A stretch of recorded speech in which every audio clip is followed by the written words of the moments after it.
Hello and welcome to another episode of the Grow Your Occupancy podcast. I'm Julie Podewitz, CEO and founder. Today, I welcome back Maggie Seybold to the show. Maggie, welcome back. Thank you for having me. I'm so excited to continue the conversation. We are either wearing the same clothing or we did laundry really quickly and it's a week later, whichever you prefer. But Maggie is the Vice President of Customer Insights for WelcomeHome Software. And we started the conversation last week about your 2023 year in review and all of the data that you provide our industry. Yeah, we kicked off a great conversation, just starting to scratch the surface on some of the biggest takeaways in the data, surprises in the data. I encourage everyone to go look at the report. There's a ton in there. We won't get to it today, but I know Julie and I are both chomping at the bit to talk about activities. Yes. When you say surprises in the data, I don't know if maybe you and I are the only two that are super excited about surprises in the data. I know. But we will, let's unpack it as best as we can to make it exciting. But that's where the answers are, right? The answers now, what to do about it is human, but the answers are in the data. All right, you left us with more work as you were looking in the data. What really surprised you? One of the components was that more work, meaning I'm guessing more activity, didn't necessarily equate to a greater outcome. So please expand. So I'll share some context before we get into it. If you look at the year in review report, we have data for each care type on the average number of core activities that are completed in a month or in a week by sales directors. We also have the amount of activity the top 10% of sales directors are completing, and it's a lot of activities. We're talking about 51 calls a week. We're talking about 220 emails, 56 text sessions that could be multiple texts in one session, 14 tours, seven retours, a lot going on. What we really wanted to do as a next step was say, does this higher volume of activities equate to better results?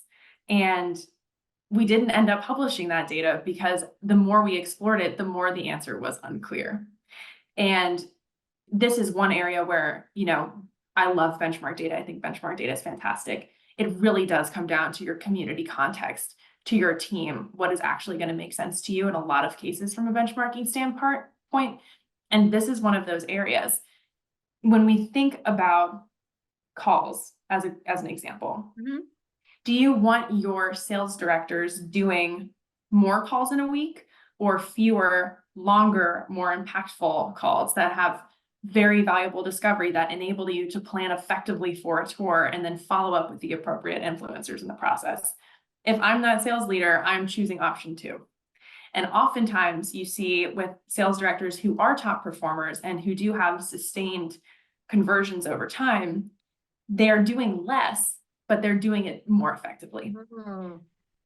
So, there's a lot going on here. Calls is just one example. You could say the same for text. A tour is another huge one. Yeah. Absolutely. Yeah. Potentially sales coaching could help that. It's a skill set, and selling senior living is not easy. It's not easy, and it takes very high level, talented salesperson. A person, don't have to be a salesperson, an individual, because you're not selling a commodity. That's really interesting. One of the things that we do here at Grow, one of our most popular services is virtual sales specialist, and the virtual sales specialist and one of the things that we're often asked to do is just what you're saying, can hire us for 2-3 hours a day to do that work of the longer term, maybe the nurturing and the connection of, what people call database, I like to say existing or established leads. Some people say, COLD, cold leads. Take that off the plate and schedule tours, do engagements. Hey, look, rewarm this one up. Meanwhile, your salesperson that provides 2 or 3 hours additional sales time, which we're showing lots of data to of the impact of that and have your salesperson or whomever on site for the tours and the new prospects and things. So it sort of coincides with what you're seeing, I'm assuming. Well, and it does, and it brings up another flavor of the same conversation, which is not only like is more better or is less higher quality better, but what specifically is more helpful from a activities comparison standpoint. Right. Because, we've got emails going out, we've got texts going out, we've got calls. Some of these are more effective strategies than others. The really complicating factor is it depends on the prospect. It also depends on the sales director. And so you're going to have to make those game time decisions. And this is where, developing that professional judgment as a sales director is really critical. And being an incredible CRM, we want to help with that as much as we can, but we can't take the place of your sales skill set. We can certainly prompt you to do things in a different way and help you prioritize your day. But when it comes to the skill set around knowing when to have a conversation about, a pain point around pricing or around selling your house, which is the real blocker in the sales process for an individual. The timing on when to have that conversation ultimately is a judgment call. Well, you mentioned pricing and selling the house. What are additional pain points that you consistently hear? Maybe not pain points from the prospect, but pain points from your clients, from the sales directors. What are the pain points? There are two that really stick out. The first is obvious, it's turnover. I think into this conversation we're having on talent, if you really want someone in the seat for a long period of time so they can develop that skill set, and if you have high turnover, one, you're dealing with the leadership cost of having to retrain, rehire, which is an enormous amount of time that you're not spending on strategy and you're not spending on data, you're not digging into the CRM. And then in addition to that, you have new talent who needs to learn to operate in your unique system with your unique prospects and take over anything that was lost in the interim. And when you have a sales cycle that can be, either living forever or very quick, having a disruption in the person who is there can have a meaningful impact on your results. And oftentimes when we're doing these, executive business reviews with our customers on opportunities and gaps, when there is a drop in performance, it's almost always because of a sales director turnover. It's things that are really hard to control. And you just have a gap in your process when that happens. So that's one. Another one being that lead source management is getting harder and harder. We have more leads. We have more leads coming from different sources. We really need to understand, with margin compression looking the way that it is, what investments we should make with our dollars on the lead generation side and which ones we shouldn't make. And that decision and strategy has to be done at the community level, and you have to do it with good data. If you don't have the time to look at the community level and you don't have the data to look at that stuff, it's going to be an impossible decision to make. And the time and the data are both challenges for many of the people who we work with. So lead source management from a cost perspective or from a strategic of where should we spend dollars? Is that what you're talking about? Both. So it's just now that we have so many sources to consider, and not all of them are free, we have to first, at a leadership standpoint, understand what our high-level strategy will be at each, just as a company, but then at each individual community, and execute that, and which is a very dynamic thing. Whether or not you are accepting a ton of leads from a place for mom in October and none in January is a real possibility. So being on top of all those things as a leader, and then as a sales director, fielding all of those new leads, figuring out which ones are high intentionality, and then tailoring your sales process to the needs of the types of prospects that are coming in on these different channels is really hard. It's so hard. I mean, from putting myself in the seat, when we're in the seat every day, here is, it's really impossible if you haven't sat in that seat to understand the whirlwind. And it's not even just, but just the new leads coming in, responding, and we're saying speed to lead, you gotta respond quickly, your cadence to connect. It's not just one try, right? Mhm. What we're finding is for new leads on the growth side, the virtual sales and onsite specialist, about 4. It's about an Mhm. average of 4 attempts to connect for new digital leads. So you're not gonna Mhm. get them on the first. If you do, and that's an average, not a median. That's another Yeah. conversation I asked about average and median. You might get them on the first, might take 7 or 8 tries. Well, Mhm. you gotta do that, then you gotta do that, and you have to do this and the tours and all of this.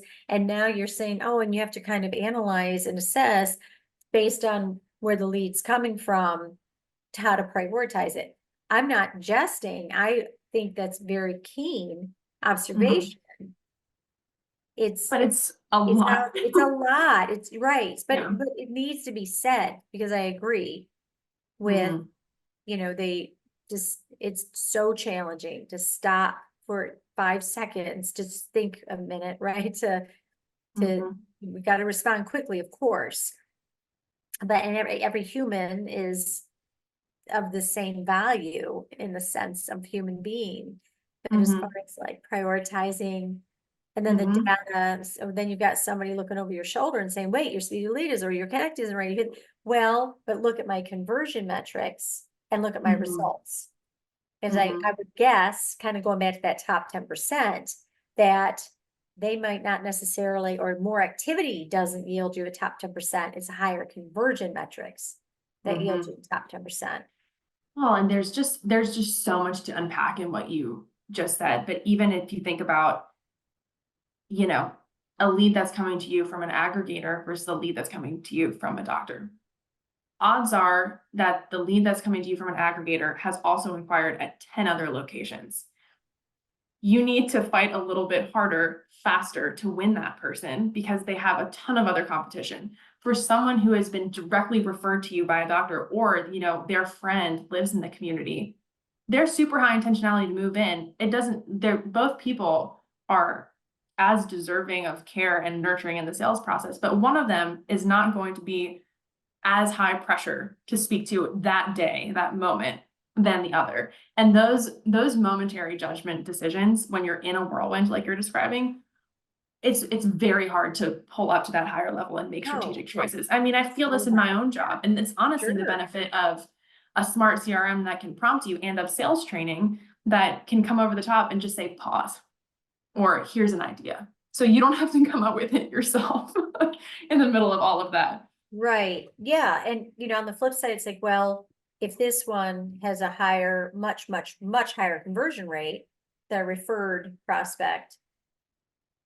definitely make that a priority. So Yeah. it's about strategy, right? It's about having Mhm. reasons, reasons for, well, I'm responding this, or that let's Mhm. put the strategy would be, we need to race to be the first to connect or try anyway, right? So we're going to Mhm. put 3 sets of eyes on that Mhm. initial out, plus we have some automation that will back that up, but you've got to call. Mhm. And Mhm. then, so we have that, and then we have, It's a lot, and that it's a doesn't even lot. begin to talk about the choice of, am I going to schedule my tour at 3 o'clock on a Tuesday when I know I'm gonna get a flurry of inbound from my, you know, longtime referral partner who does all of his work on 3 p.m. on Tuesdays. So this is the type of information that eventually you have access to, but taking a moment to reflect on that just doesn't happen when you're in such a,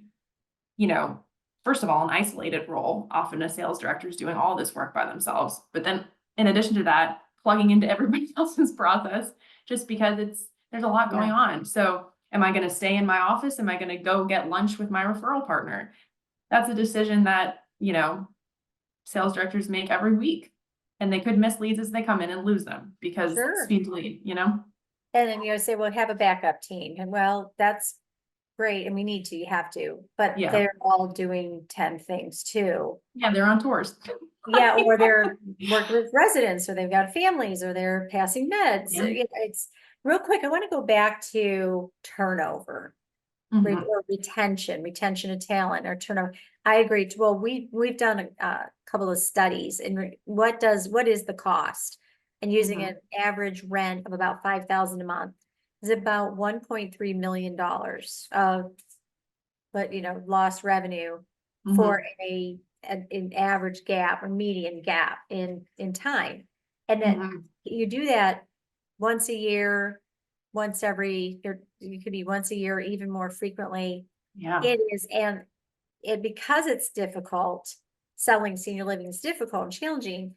It takes time. You can be successful. You can ramp up, absolutely. You can grow your Mhm. skills and be very successful within a short amount of time. But to really develop and then develop Mhm. to that expert top 10%, it's just like any skill, that It takes time. depends on factors and how much someone leans in and everything, but it's not 3 months. Yeah. So let me ask, and I'm very much, and I know it's probably sounds self-serving, but man, to really identify that talent and do everything we can to see and hear and coach and train and Mhm. reinforce, for that retention. I'm curious, Maggie, if you hear why do we have such high turnover? Do you get any insight on that at all? I think, lots of anecdotal, nothing that I can say that I can prove, but I have a couple ideas. The first is, the newer generations of workers have different expectations for their employers. One of them is being a part of a strong culture. One of them is having a path for growth. One of them is feeling supported as an employee. And not to say that we haven't been doing these things historically, but suddenly the burden to demonstrate actively that you're doing this consistently is a lot harder. And so you see people coming in with higher expectations and less patience. So when they don't get it immediately, they'll move on and try something else. I think job switching is much more frequent among younger generations than it has been historically. So that's one piece of it. I also think, to your point, the sales director role is incredibly challenging. And just like any other job, in order to be satisfied in your work, you have to have some degree of self-efficacy and, the belief that you have the competency to get the outcomes that are expected of you. And if you don't have the appropriate training, if you don't have the appropriate coaching systems in place, if you don't have support, if you don't have tools that make your job easier, you will feel inadequate and leave as an employee. And so it is important, especially for a sales director role, which can be isolated, to have that one team mentality around the sales job. Having more people involved makes the role more, more enjoyable generally, but also makes teams more effective. You should have your executive director in your CRM. You should be communicating with them when you're going to have tours. Discovery should be shared. Executive follow-up should be happening. These types of things, the more integrated a team is, the stickier each individual person is in that role. And so we do see sometimes when there is turnover, it's because someone just was not meshing with the organization overall and wasn't getting the support that they think they needed. But then again, when you're a regional or you're a VP and you're strapped for time, like you are limited. I mean, that is a reality. It's not a question of whether or not you're not doing your best. It's just, balancing time constraints.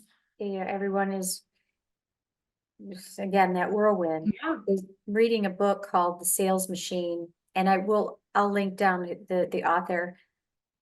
Name escapes me at the moment, but the concept is that that sales, it's not a senior living focus, but that the sales process really should not be the responsibility, the entire process of one person.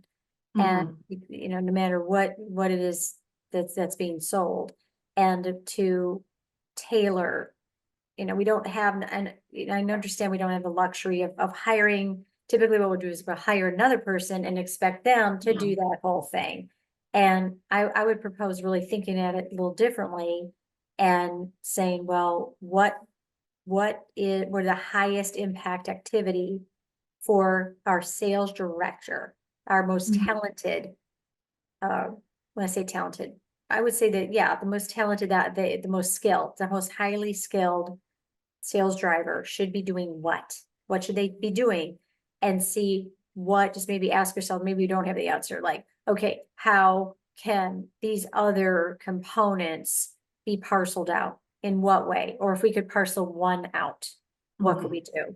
And might we get a better outcome? Might we have higher retention?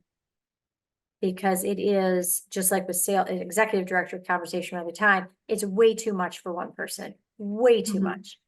And running a community. So I mean, it's a big conversation, but I'm looking back at there's so many takeaways from your year in review, Maggie. But it says one that I keep up here, it's actually on a little sticky note.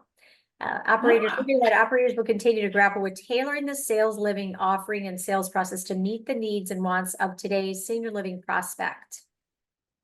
So I'm going to repeat that. Operators will continue to grapple with tailoring the senior living offering and sales process to meet the needs and wants of today's senior living prospect. One that has higher standards, more need, greater visibility, and more options than ever before. That's incredibly impactful. What would loaded. Yeah, it's loaded. And Loaded. you're not providing answers there, right? You're Right. This is food for thought, I would say. Yeah. If you, I mean, we can unpack yeah, it. no, go ahead. We can give it a shot. I think when we think about tailoring the offering to start, I saw a stat on this recently. I'd have to dig it up, but the average building is 15 years old. Okay. So if we think back to 15 years ago, not everyone was getting Amazon packages every day. That's a really simple example. But if that's how you're going to get a lot of your stuff, then you need to have a really high functioning package room. That's a very niche example. But even thinking too about, right? You think about people's health and wellness goals as they age. Suddenly they want access to personal training. They want a pool. They want more options than they've had previously. In addition to that, it could be that really what most people are looking for is an independent living-esque offering with care brought to them. Or we meet seniors through home care, and then they eventually move into the community when the time is right. Social membership is a concept that I've heard from several of our operators, getting people involved in the community without actually living there, to demonstrate the value of being in a community, in an environment with those that you can explore new things with and live around. So a ton there, but just the degree of change, back to the original takeaway we talked about in the first episode. We have to be dynamic and try new things.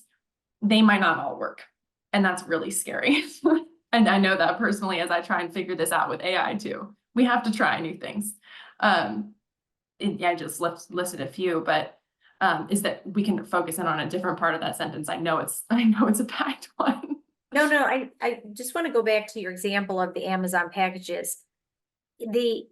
Something I never really thought about, because when we talk about tailoring needs, is the building's 15 years old. If I'm an owner operator, or if I'm an investor, well, what do you want me to do? Start digging a pool?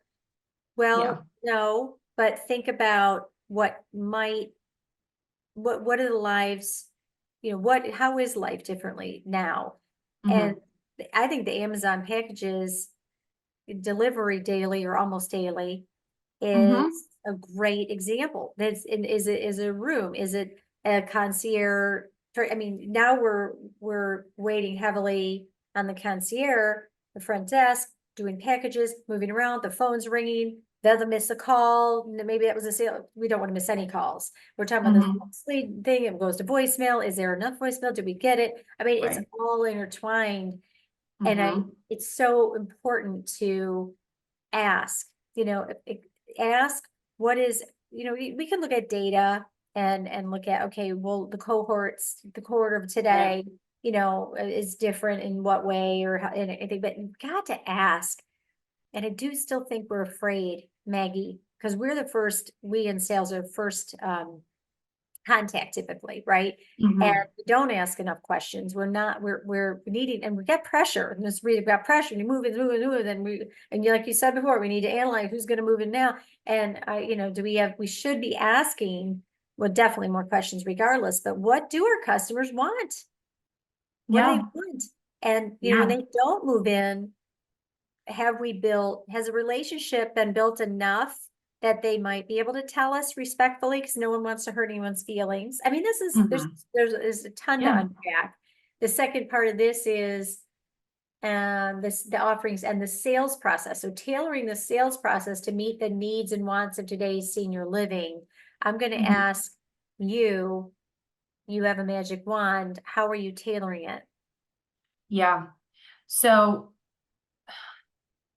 I would love, I would love to get to a point where the data is accessible enough to each and every stakeholder in their CRM. This is my mission personally as a data person, so I'll get off my soapbox in just a minute. But the data is available to every stakeholder to make the real-time decisions per prospect at the community context that will show them the way to the most effective route to move forward, because that does seem to be the pain point, is having to make that choice and not having all of the information right in front of you at the moment that you need it.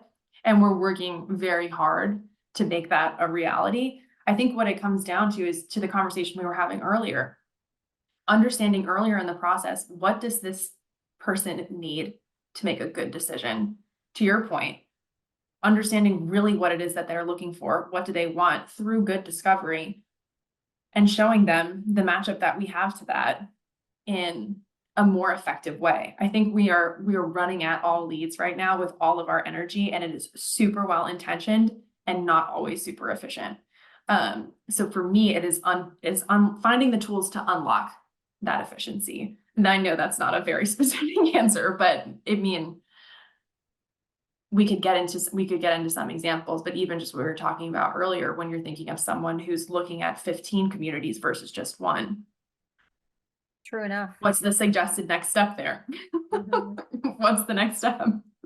Right. So, I mean, yeah. Well, I'm very much looking forward to your 2024 year in review, Maggie, because I expect Yeah. all of these answers, all of these questions fully answered, Fully right? fleshed out. Fully fleshed out, fully fleshed out. Maggie, thank you again for joining for 2 parts. Yeah, look at Yes, us. very much. Anything else to add? Yeah, I do. I'm still on my data soapbox. I do think that as we progress as an industry, the need to have the data in front of you to make these decisions as a leader and on the ground as a sales director is no longer negotiable. You have to have the information in front of you to understand where your opportunities are, where your challenges are, and without the tools, whether it's a CRM or a separate tool to give you that data, or the partnership from vendors you work with or your own team to read and operationalize that data, it will be very hard to be a winning community in 2024. And I don't mean to end this on a down note. No, I was gonna add that, that having the data visible and have access to it, I couldn't agree more. And there isn't anything wrong or bad if you've got the data and you're like, I see it, I can read it. I don't know what I kind of know what it's telling me, but I'm not sure what to do. Uh, Certainly, like you said, there's loads of resources, and that's something that we do here. So if you're listening to this and that is one of your challenges, we are experts at that. Is you got to know what to pull. What does the story say? What does the data say? What story does it tell? Now, what to do to Mhm. improve or to change outcomes? Yes, that's an area that we can help as well. And with partners like you, um, we're working diligently. I know you guys are too, to serve all of you all who serve our ultimate customer, your residents, friends, families, team members.